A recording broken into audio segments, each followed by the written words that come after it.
Hello दोस्तों, आज हम बताने जा रहे हैं definition related to spherical mirror.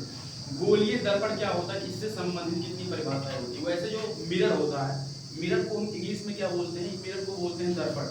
दर्पण का मतलब होता है शीशा, जिसमें हम अपना फेस देखते हैं। We can see our face in any object that is known as a mirror. हम किसी भी वस्तु में जिसमें क्या होता है अपनी चेहरे को देख सकते हैं, उसे क्या बोलते हैं, दर्पण। दर्पण दो प्रकार का होता है। पहला होता है क्या, एक होता है गोलीय दर्पण, दूसरा होता है समतल दर्पण। तो गोलीय दर्पण जो होता है दो प्रकार का होता है। गोलीय दर्पण का मतलब क्या होता है, जैसे मान लीजिए है, अगर इसको हम ऐसे से बना देंगे, ये गोला बन जाएगा। आप देखिए होंगे गोला, ये गोले के आकार का भी एक शीशा होता है, जिसे हम क्या बोलते हैं, गोलीय दर्पण। गोलीय दर्पण का दो प्रकार होता है, एक होता है अवतल, दूसरा होता है उत्तल। तो दोस्तों हमारे आपको बताएंगे गोलीय दर्पण से संबंधित परिभाषा है। जैसे मान लीजिए क्या है, M1 M2, ये एक क्या है, पृष्ठ है, या एक गोलीय दर्पण का क्या है, एक हिस्सा है। तो देखिए यहाँ से यहाँ तक, M1 से M2 के मध्य या परावर्तक पृष्ठ के मध्य बिंदु को, मान लीजिए यहाँ से यहाँ तक के मध्य बिंदु को क्या बोलेंगे, ध्रुव या पोल। तो परावर्तक पृष्ठ M1 M2 के बीच मध्य दूरी, मध्य बिंदु को क्या बोलते हैं, पोल या ध्रुव। समझ में आ रहा है ना। देखो यहाँ पे क्या है, परावर्तक पृष्ठ है, समझ में आ रहा है ना। तो इसके मध्य बिंदु, यही तो मध्य बिंदु होगा ना, तो इसे क्या बोलेंगे, पोल या ध्रुव। इसे किससे दिखाते हैं, P से। पोल, POLE, पोल माने क्या होता है, ध्रुव। देखो यहाँ पे लिखा गया है। तो परावर्तक पृष्ठ M1 M2 के मध्य बिंदु क्या बोलते हैं, ध्रुव। अब देखो वक्रता केंद्र किसे कहते हैं। जैसे मान लीजिए M1 M2 है, अगर इसको मैं धीरे धीरे बढ़ाएंगे क्या हो जाएगा, ये गोल आ जाएगा। आप सबको समझ में आ रहा है ना। जैसे M1 M2 को आप बढ़ाएंगे क्या हो जाएगा, ये गोला हो जाएगा, ठीक। अब इस गोले का भी कोई एक मध्य बिंदु होगा, समझ में आ रहा है ना। तो गोलीय दर्पण जो ऐसे बनाया गया है, ये इसका खाली एक हिस्सा है, इसको हमें पूरा नहीं दिखाना, ठीक। तो गोलीय दर्पण जिस कटे खोखले गोले का एक भाग होता है, उसके केंद्र को अगर इसको पूरा खींचोगे तो इसके जो मध्य बिंदु होगा यही होगा ना। जैसे ये गोला ऐसे बनेगा तो इसका केंद्र यही होगा ना। तो गोलीय दर्पण जिस कटे खोखले गोले का भाग होता है, उसके केंद्र को क्या कहते हैं, वक्रता केंद्र कहते हैं। क्या कहते हैं, समझ में आ ना। मतलब ये जो गोला है, इसके केंद्र को क्या कहते हैं, वक्रता। कोई दिक्कत है यहाँ तक। इसको किससे दिखाते हैं, सी से। इसे इंग्लिश में बोलते हैं सेंटर ऑफ कर्वेचर। क्या बोलते हैं, सेंटर ऑफ कर्वेचर। ऐसे क्या बोलते हैं, वक्रता केंद्र। Any problem, if you have any doubt you can be tell me, ठीक। अगर आपको कोई भी दिक्कत हो आप हमको बता सकते हैं। तो आपको समझ में आया ना। जैसे एक गोला आप मारे तो गोले के मध्य बिंदु को क्या कहोगे, वक्रता केंद्र। समझ में आ रहा है। जैसे ये मार्कर है, ठीक। तो मार्कर का भी एक मिड पॉइंट मध्य बिंदु होगा ना। वैसे इस गोले का जो बीच वाला बिंदु होगा उसे क्या बोलेंगे, वक्रता केंद्र। वक्रता केंद्र किससे दिखाते हैं, सी से। किससे, सी से। और वक्रता केंद्र और ध्रुव, पी को क्या दिखाते हैं, पी को क्या बोलते हैं, पोल। क्या बोलते हैं, पोल का मतलब ध्रुव का, ध्रुव। ये पी जो है ध्रुव है, और सी का वक्रता केंद्र है। फिर से समझ लिया, ध्रुव के का दिन और वक्रता केंद्र के का दिन। जोन ई M1 M2 है, एका बोलती परावर्तक पृष्ठ, एक मध्य बिंदु को क्या बोलेंगे, पोल या ध्रुव। समझ, फिर से समझा। यहाँ से यहाँ तक जो गया है, इसके मध्य बिंदु को क्या कहेंगे, पोल या ध्रुव। अब देखो अगर किसी को ऐसे धीरे धीरे बढ़ा दोगे क्या बन जाएगा, एक गोला बन जाएगा। क्या बन जाएगा, एक गोला। तो इसके केंद्र वाले हिस्से को, जैसे एक सर्किल गोला देखे है ना, गोले को क्या बोला था, बीच वाले भाग का केंद्र बोला था ना। तो ई का केंद्र है, खाली यहाँ पे क्या लगा दिया गया है, वक्रता। क्या हो जाएगा, वक्रता। कोई समझ में आया, इसको पूरा लेकिन नहीं दिखाया जाता, समझ में आता है, समझने के लिए, ठीक। तो गोलीय दर्पण जिस खोखले गोले का कटा भाग है, उसी केंद्र को क्या कहते हैं, वक्रता केंद्र।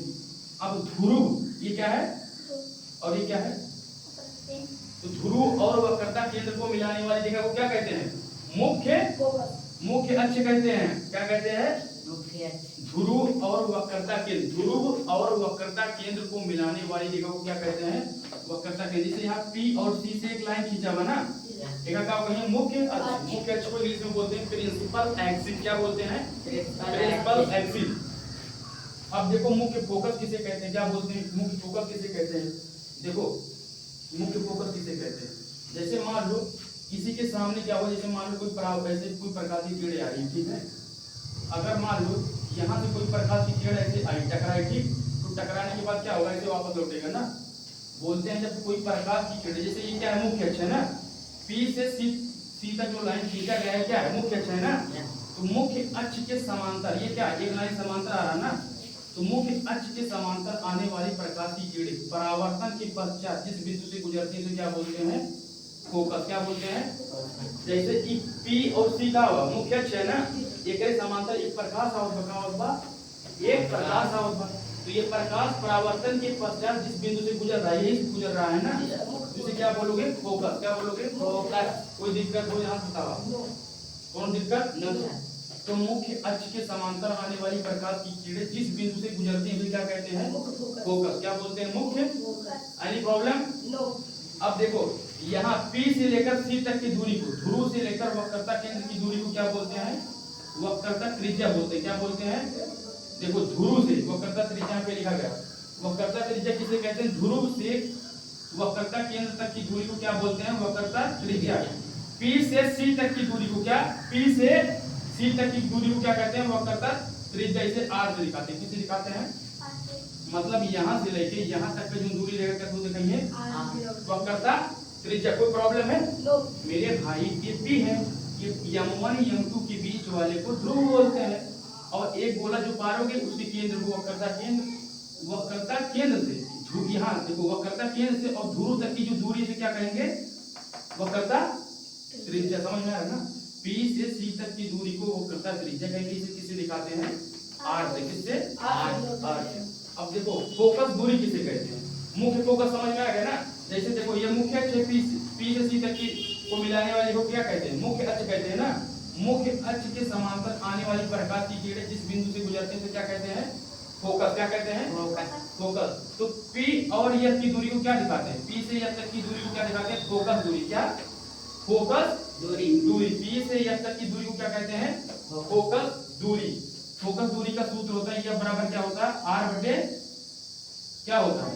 R बटे 2 होता है। R बराबर क्या हो जाएगा? 2F हो जाएगा। कोई दिक्कत यहाँ तक? देखो यह बराबर क्या सूत्र निकल गया है? R बटे 2। देखो यहाँ पे जो R है, R का आधा है F ना, समझ पा रहे हो ना? R यहाँ तक की दूरी है और F क्या है? इतना। समझ में? तो R का आधा क्या होगा? देखो R का डबल हो जा रहा है F ना, समझ पा रहे हो ना? देखो ये पूरा है R, ठीक? क्या है यहाँ से तक के R, और F क्या है? इसका आधा है। समझ में? तो R का आधा क्या है? F है। समझ में आ रहा है ना? R का आधा क्या है? F बराबर R बटे 2। अब 2 से गुणा कर दो, R बराबर क्या हो जाएगा? 2F। 2 सूत्र निकल के आता है, F बराबर R बटे 2। अब द्वारा किसे कहते हैं? द्वारा को इंग्लिश में बोलते हैं एपर्चर। क्या बोलते हैं? एपर्चर। देखो M1 M2 जो ऐसे लाइन खींचा गया है, इसको मिलाने वाली रेखा जो ये है, इसे क्या बोलते हैं? द्वारा। क्या बोलते हैं? M1 M2 को मिलाने वाली रेखा को क्या बोलते हैं? द्वारा। क्या बोलते हैं? द्वारा। या ऐसे बोल सकते हो, यहाँ से जो सीधा लाइन जा रहा है इसे क्या बोलोगे? इसे क्या बोलोगे? द्वारा। क्या बोलोगे? द्वारा। समझ में आया ना? मतलब परावर्तक पृष्ठ के मध्य किनारे वाली बिंदु M1 M2 को से गुजरने वाली रेखा को क्या बोलते हैं? द्वारा। क्या बोलते हैं? कोई दिक्कत यहाँ तक? एक बार इसको फिर से समझ लीजिए, बढ़िया बारीकी से हमें इस चीज को फिर से समझा देते हैं, ठीक है? कोई भी दिक्कत होगा तो बताइएगा।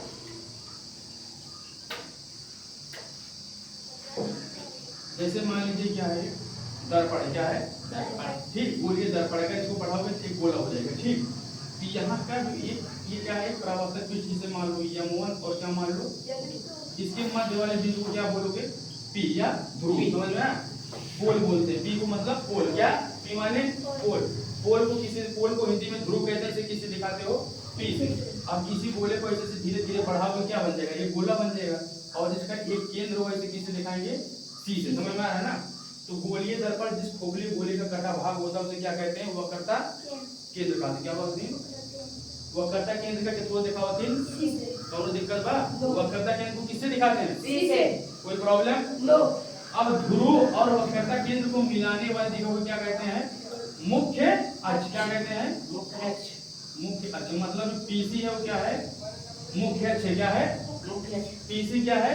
मुख्य अक्ष। कोई प्रॉब्लम? नो। ठीक, तो देखो मुख्य अक्ष को इंग्लिश में बोलते हैं प्रिंसिपल एक्सिस। क्या बोलते हैं?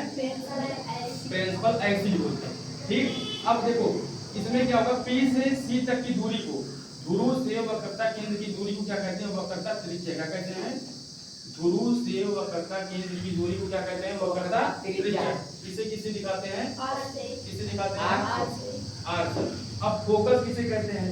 देखो ये मान लो मुख्य अक्ष है, तो मुख्य अक्ष के समांतर आने वाली प्रकाश की किरणें, क्या मुख्य अक्ष के समांतर आने वाली, ये क्या है? मुख्य अक्ष है। इसके समान देखिए लाइट आओ तो ना, इसे मान खच देख लाइट है टकराए तो इसे जाए कोनो बिंदु ना इसे गुजरे, तो यहाँ जो बिंदु गुजरे का क्या बोल रहा है? मुख्य फोकस। ये समझाने के लिए है, ठीक है, इसको नहीं दिखाना। क्या हो जाएगा ये? मुख्य फोकस। इसका परिभाषा कैसे बनाओगे? मुख्य अक्ष के समांतर आने वाली प्रकाश की किरणें परावर्तन के पश्चात जिस बिंदु से गुजरती है तो क्या कहते हैं? फोकस। इसे किससे दिखाते हैं? एफ से। अब फोकस दूरी किससे दिखाते हैं? P से F तक की दूरी। क्या P से F तक की दूरी को क्या कहते हैं? फोकस दूरी। यहाँ से लेके यहाँ तक, ठीक है। एक फार्मूला होता है F बराबर R/2। यहाँ पे F फोकस दूरी, R क्या है? त्रिज्या है। R बराबर क्या सूत्र निकलेगा? F। कोई दिक्कत है यहाँ तक? नो। अब द्वारक किसे कहते हैं? M1 और M2 को मिलाने वाली रेखा को क्या कहते हैं? द्वारक। कोई दिक्कत यहाँ तक? नो।